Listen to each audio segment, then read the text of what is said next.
Selama bertahun-tahun, Saddam Hussein adalah orang paling berkuasa di Irak. Pemerintahannya mengendalikan militer, pasukan keamanan, dan hampir semua aspek penting negara. Para lawan pemerintahannya, dia memenjarakan, menyiksa, atau membunuh mereka. Seiring Saddam semakin berkuasa, anak sulungnya Uday Hussein juga tumbuh dewasa. Karena dia adalah anak pemimpin Irak, Uday tumbuh dikelilingi oleh kekuasaan dan perlakuan istimewa. Uday akan memiliki kekuasaan besar di bidang olahraga, media, bisnis, dan beberapa kelompok bersenjata. Banyak mantan pejabat dan atlet juga mengatakan bahwa dia menggunakan kekuasaan ini untuk menakut-nakuti, menyakiti, dan menganiaya orang lain. Tapi bagaimana dia bisa menjadi seperti ini? Untuk memahami itu, kita harus melihat kembali bagaimana dia tumbuh dan seperti apa keluarga tempat dia dibesarkan. Uday Saddam Hussein lahir di Baghdad pada tahun 1964. Dia adalah anak sulung dari Saddam. Pada saat itu, Saddam belum menjadi presiden. Dia saat itu masih menjadi anggota aktif Partai Ba'ath, sebuah partai politik yang ingin memperkuat nasionalisme Arab dan mengendalikan pemerintahan Irak. Pada tahun 1964, Saddam dipenjara karena tindakannya sebagai anggota Partai Ba'ath. Dia berhasil melarikan diri dari penjara pada tahun 1966. Setelah itu, dia melanjutkan perjuangan kelompok mereka untuk merebut kekuasaan. Di Irak, sementara Uday tumbuh besar di Baghdad, perubahan besar terjadi pada tahun 1968. Dalam sebuah kudeta, Partai Ba'ath menggulingkan pemerintahan sebelumnya dan mereka mengambil alih kekuasaan di Irak. Ahmed Hassan al-Bakr menjadi presiden, sementara Saddam Hussein dengan cepat menjadi salah satu orang paling berkuasa di pemerintahan baru. Saddam membantu membangun sistem keamanan yang ketat untuk mengawasi militer, pejabat pemerintah, bahkan warga sipil biasa. Karena hal ini, kehidupan keluarga Hussein tiba-tiba berubah. Uday tidak lagi menjadi sekedar anak seorang aktivis politik. Sekarang dia adalah anak dari seseorang yang berada di posisi tertinggi dalam pemerintahan. Seiring dengan naiknya posisi Saddam, semakin banyak pula uang, keamanan, dan perlakuan istimewa yang didapatkan keluarganya. Dan disinilah Uday melihat kekuatan ayahnya. Di pemerintahan Saddam, tidak cukup hanya memiliki posisi tinggi. Saddam harus memastikan tidak ada pejabat. Komandan militer atau sesama anggota Partai Ba'ath tidak boleh cukup kuat untuk menantangnya. Jadi perlahan-lahan dia memperluas kendalinya atas pasukan keamanan dan partai politik itu sendiri. Pada tahun 1979, kekuasaan tertinggi sepenuhnya berada di tangan Saddam. Presiden Ahmed Hassan al-Bakr mengundurkan diri dari jabatannya dan Saddam menjadi presiden Irak pada Juli 1979. Hanya beberapa hari setelah menjadi presiden, Saddam langsung menunjukkan caranya. Bagaimana dia akan menangani para calon lawan di dalam partainya sendiri. Dia mengadakan pertemuan besar para pemimpin Partai Ba'ath di Baghdad. Di depan para pejabat, pemerintah mengatakan bahwa mereka telah menemukan konspirasi melawan presiden baru. Setelah itu, satu persatu nama anggota partai yang dituduh berkhianat disebutkan. Setiap kali nama dipanggil, mereka diminta berdiri dan dibawa keluar dari ruang pertemuan. 68 anggota Partai Ba'ath dituduh, ditangkap, dan 22 dijatuhi hukuman mati menurut banyak catatan sejarah. Beberapa anggota partai yang tersisa dijadikan bagian dari pelaksanaan hukuman terhadap mantan rekan mereka sendiri. Pesan di sini sangat jelas. Meskipun seseorang memiliki posisi tinggi dan sudah lama menjadi anggota Partai Ba'ath, dia tetap bisa disingkirkan jika dianggap sebagai ancaman terhadap kekuasaan Saddam. Dan saat semua ini terjadi, Uday masih remaja. Uday tumbuh dalam keluarga di mana kekuasaan politik secara langsung terhubung dengan rasa takut dan kekerasan. Dia melihat bagaimana ayahnya melindungi kekuasaan dengan menggunakan pasukan keamanan dan hukuman berat terhadap orang-orang yang dicurigai sebagai musuh. Dia juga tumbuh bersama adik laki-lakinya, Qusay Hussein. Kedua bersaudara itu sama-sama akan menjadi berkuasa di pemerintahan ayah mereka. Namun seiring bertambahnya usia, reputasi mereka akan menjadi berbeda. Qusay lebih pendiam dan lebih fokus pada keamanan serta operasi pemerintahan. Sementara itu, Uday akan dikenal karena sifatnya yang impulsif, kejam, dan suka menggunakan kekuasaan untuk keinginannya sendiri. Dan inilah yang terjadi selanjutnya.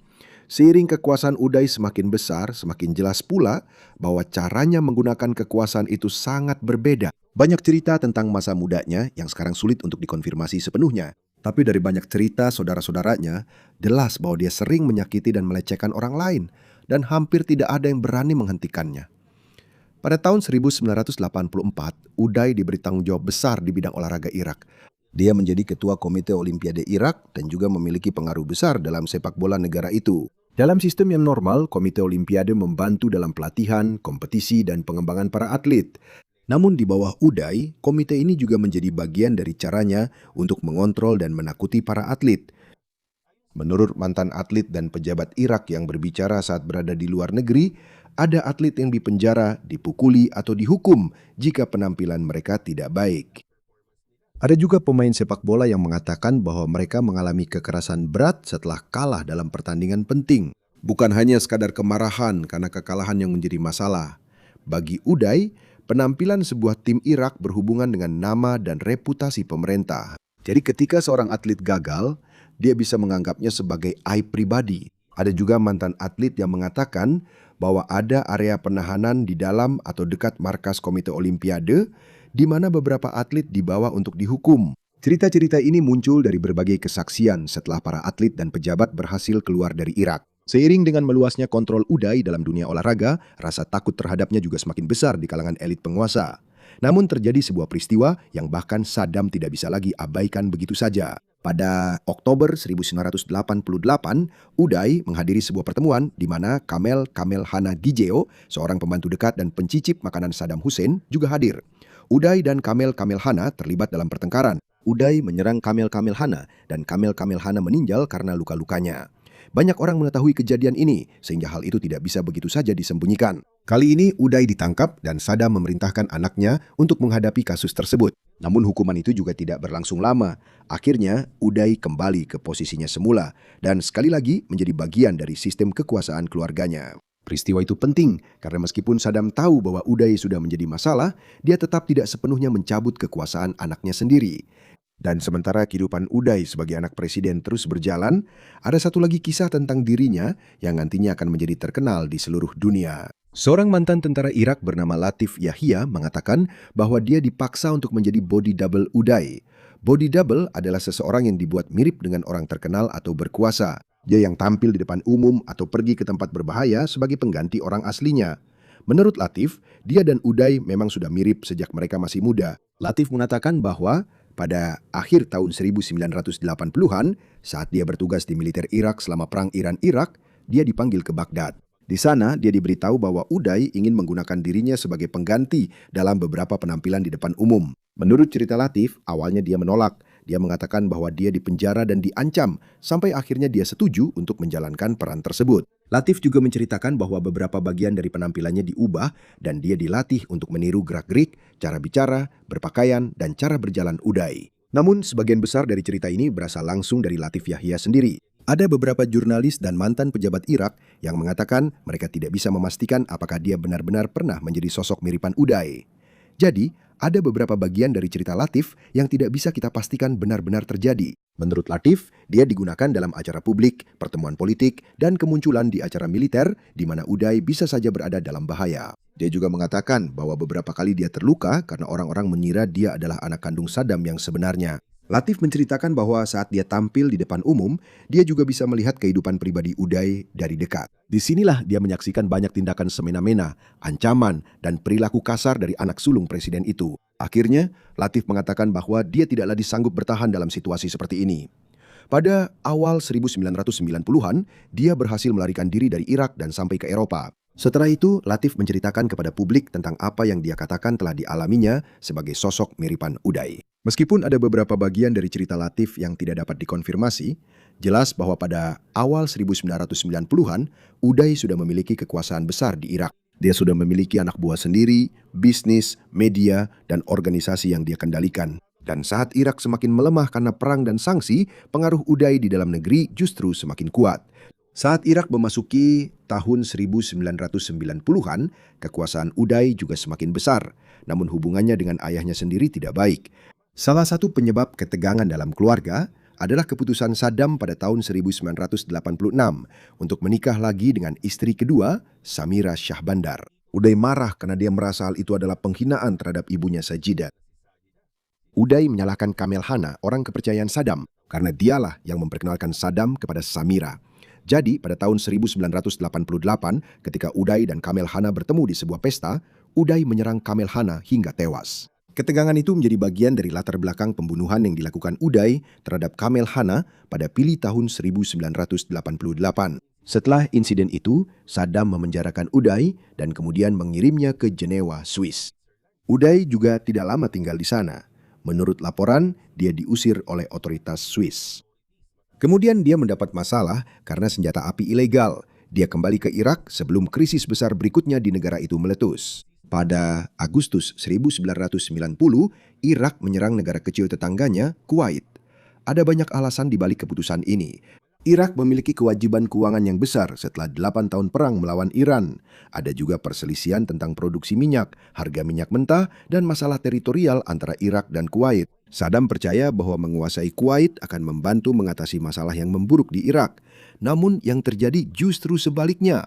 Perserikatan Bangsa-Bangsa segera mengecam invasi tersebut dan meminta militer Irak untuk mundur. Ketika Saddam menolak, Perserikatan Bangsa-Bangsa memberlakukan sanksi ekonomi yang luas terhadap Irak. Artinya, perdagangan negara tersebut dengan bagian lain dunia dibatasi secara ketat. Sementara itu, Amerika Serikat dan banyak negara sekutu membentuk koalisi militer internasional besar untuk mengusir pasukan Irak dari Kuwait. Pada Januari 1991, operasi militer besar-besaran koalisi terhadap Irak dimulai. Setelah beberapa minggu serangan udara dan serangan darat singkat, militer Irak terpaksa mundur dari Kuwait pada Februari 1991. Itu adalah kekalahan besar bagi Saddam. Namun dia tetap menjadi presiden Irak bersama Uday sebagai anggota keluarga penguasa yang mendapat keuntungan dari pendudukan Kuwait. Ada laporan bahwa selama Irak menguasai Kuwait, Uday dan anak buahnya mengambil mobil-mobil mewah dan barang-barang berharga lainnya dari sana. Setelah perang, Uday menjadi lebih aktif dalam bisnis, penyelundupan, dan cara-cara lain untuk menghasilkan uang, sementara ekonomi Irak kesulitan karena sanksi. Sanksi tersebut sangat berdampak pada rakyat Irak biasa. Nilai uang jatuh, negara kesulitan mendapatkan banyak barang impor, dan kekurangan makanan, obat-obatan, serta kebutuhan pokok lainnya semakin parah dalam tahun-tahun berikutnya. Sementara itu, orang-orang yang paling dekat dengan keluarga penguasa tetap memiliki akses ke uang dan sumber daya. Pada masa ini, Uday mulai membangun jaringan pengaruhnya sendiri. Dia tidak hanya menguasai bidang olahraga, tetapi juga masuk ke media dan bisnis. Surat kabarnya yang bernama Babel menjadi nama besar, dan dia juga memiliki pengaruh di televisi dan radio. Karena itu, dia memiliki caranya sendiri untuk berkomunikasi dengan publik, melindungi citranya, dan menyerang orang-orang yang dianggapnya sebagai musuh. Sementara ekonomi Irak semakin melemah, justru sebaliknya yang terjadi pada Uday. Kontrolnya atas media, bisnis, olahraga, dan berbagai organisasi semakin meluas. Perlahan-lahan dia mulai memiliki kekuatan sendiri di dalam sistem yang dibangun oleh ayahnya. Setelah Perang Teluk tahun 1991, situasi di Irak menjadi kacau. Ekonomi lemah, sanksi internasional sangat ketat, dan ada kelompok-kelompok di dalam negeri yang memberontak melawan pemerintahan Saddam. Di Irak Selatan, banyak warga Syiah Irak yang ikut dalam pemberontakan. Banyak yang tewas, ditangkap, atau dipenjara ketika pemerintah menghancurkan pemberontakan.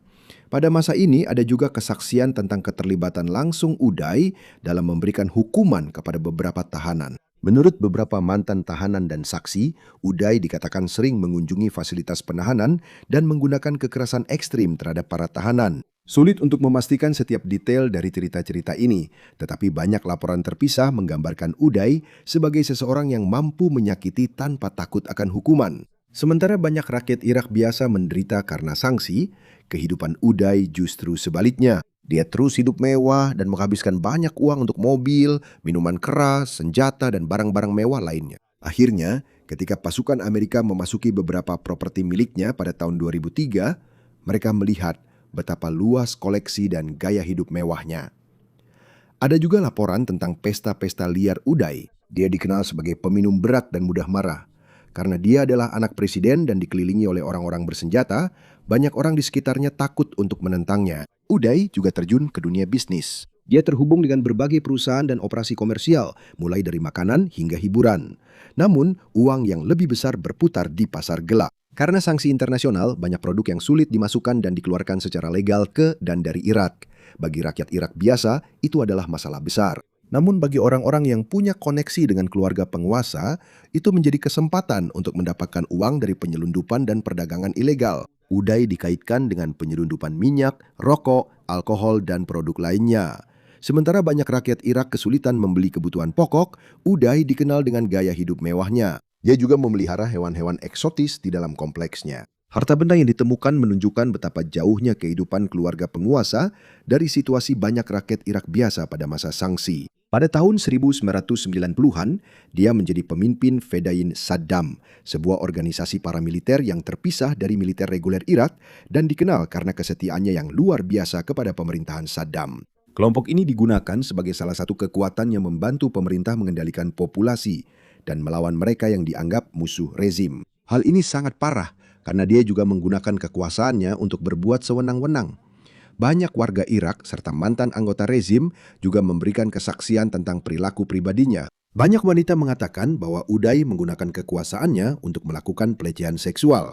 Ada laporan dari mantan pejabat, saksi, dan warga Irak di pengasingan bahwa ada wanita-wanita yang diambil oleh anak buahnya dari pesta-pesta, hotel-hotel, dan tempat-tempat lain, lalu dibawa ke propertinya. Karena keluarga Hussein mengendalikan sistem keamanan, sangat sulit bagi para korban atau keluarga mereka untuk keluar. Ini adalah salah satu alasan terpenting mengapa Uday begitu ditakuti. Bukan hanya karena dia adalah anak presiden. Masalah yang lebih besar adalah dia memiliki akses ke uang, media, personel keamanan, dan anak buah bersenjata, sementara kemungkinan dia dihukum oleh sistem peradilan normal sangat kecil. Namun seiring kekuasaannya bertambah, jumlah orang yang punya alasan untuk membencinya juga semakin banyak. Saat kekuasaan Hussein semakin kuat, ada satu lagi yang juga berkuasa. Orang itu adalah Hussein Kamel al-Majid, suami dari Ragat Hussein, putri Saddam. Hussein Kamel memimpin Komisi Industrialisasi Militer Irak dan menjadi tokoh penting dalam program senjata militer negara itu, termasuk program yang berkaitan dengan senjata kimia dan biologis. Karena kedekatannya dengan Saddam dan kendalinya atas program militer yang sensitif, Hussein Kamel adalah salah satu orang terpenting di pemerintahan. Namun, pada Agustus 1995, tiba-tiba dia meninggalkan Irak bersama saudaranya, Saddam Kamel, melarikan diri ke Yordania bersama istri-istri mereka, yang keduanya adalah anak perempuan Saddam Hussein. Ini menjadi masalah besar bagi pemerintah Irak. Bukan pejabat biasa yang melarikan diri. Hussein Kamel tahu banyak rahasia tentang program militer Irak. Saat berada di Yordania, dia berbicara dengan Inspektur Senjata Perserikatan Bangsa-Bangsa dan memberikan informasi tentang program-program yang sudah lama coba diselidiki oleh PBB. Kepergiannya membantu mengungkap lebih banyak detail tentang program senjata biologis Irak di masa lalu. Namun rencana Hussein Kamel untuk mendapatkan peran politik baru di luar Irak tidak berhasil. Beberapa bulan kemudian, dia memutuskan untuk kembali bersama saudaranya dan keluarganya setelah menerima janji akan diampuni.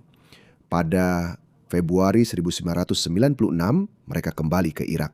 Hussein Kamel dan Saddam Kamel dipisahkan terlebih dahulu dari anak-anak Saddam yang merupakan istri mereka. Hanya beberapa hari kemudian, kedua bersaudara itu tewas dalam sebuah bentrokan brutal dengan klan mereka sendiri. Kembalinya dan kematian kedua bersaudara itu kembali menunjukkan betapa berbahayanya menjadi bagian dari lingkaran terdekat Saddam ketika kepercayaannya hilang. Namun ada satu lagi dampak penting yang terjadi di dalam keluarga Hussein. Sementara reputasi Uday terus memburuk, semakin banyak tanggung jawab serius yang diberikan kepada Qusay.